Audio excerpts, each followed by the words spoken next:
ভাই আমার বউ আমার 4 বছরের সংসার, আমার বাচ্চা 2.5 বছরের বাচ্চা।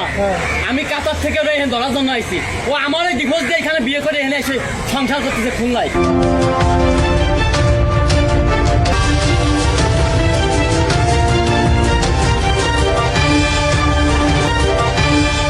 প্রবাস থেকে ফিরে স্ত্রীকে পরপুরুষসহ হাতে নাতে ধরলেন স্বামী। নেট দুনিয়ায় ভিডিও ভাইরাল। পারিবারিক কলহ এবং পরকীয়া সম্পর্কের এক চরম নাটকীয় ও অপ্রীতিকর ঘটনার সাক্ষী হল নেটিজেনরা। দীর্ঘদিনের প্রবাস জীবন শেষে কাউকে না জানিয়ে হুট করে বাড়ি ফিরে নিজের স্ত্রীকে অন্য এক পুরুষের সাথে আপত্তিকর অবস্থায় হাতে নাতে ধরেছেন এক কাতার প্রবাসী স্বামী। ঘটনার সময় ধারণ করা একটি ভিডিও সামাজিক যোগাযোগ মাধ্যমে ছড়িয়ে পড়ার পর তা মুহূর্তেই ভাইরাল হয়ে যায়। ঘটনার বিবরণ সংশ্লিষ্ট সূত্রে জানা যায়, ভুক্তভোগী ওই প্রবাসী যুবক দীর্ঘদিন ধরে কাতারে কঠোর পরিশ্রম করে আসছিলেন এবং উপার্জিত সব টাকা স্ত্রীর কাছেই পাঠাতেন। সম্প্রতি স্ত্রীর আচরণে কিছুটা সন্দেহ দানা বাঁধলে তিনি দেশে ফেরার সিদ্ধান্ত নেন। তবে আশার বিষয়টি তিনি স্ত্রী বা পরিবারের কাউকে আগে থেকে জানাননি। গত কয়েকদিন আগে গোবে তিনি নিজ বাড়িতে এসে উপস্থিত হন। অন্য এক যুবকের সাথে আপত্তিকর অবস্থায় দেখতে পান।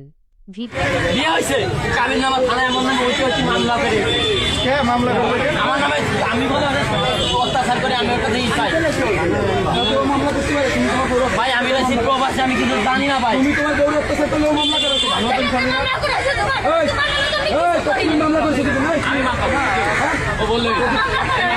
তুমি আবার সাপোর্ট করছো?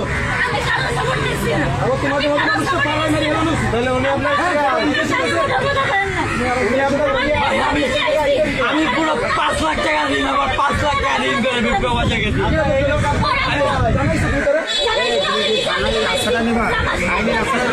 ভাই এটা আমাকে থানায় ব্যবস্থা হয়েছে। আমার মামলা দিচ্ছে, আমার হয়রানি করবে, আমার মেয়ে নেবে, কোটকাচারি করবে, এই জন্য আমি হাতে নাতে ধরার জন্য আমি এখানে যে বসে আছি।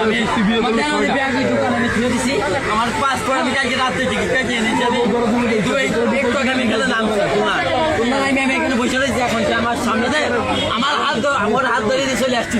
ওর বাপ মানে আমি নালিশ করছি, বাপটাকে বাপ মানে নালিশ করে বাড়ি আছে ডুমরিয়া। আমার সাথে ও আমার সাথে প্রেম করে বিয়ে করছে, ঠিক আছে? তাহলে ও এই কাজ করবে, আমার 2.5 বছরের মেয়েরা কান্দি কান্দি মনে করেন শেষ হয়ে যাচ্ছে।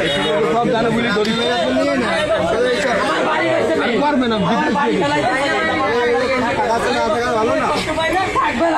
আমার দোষটা কি? দোষটা দেখাবেন আমাদের, এই দোষকে আমার 1 টাকা দিয়ে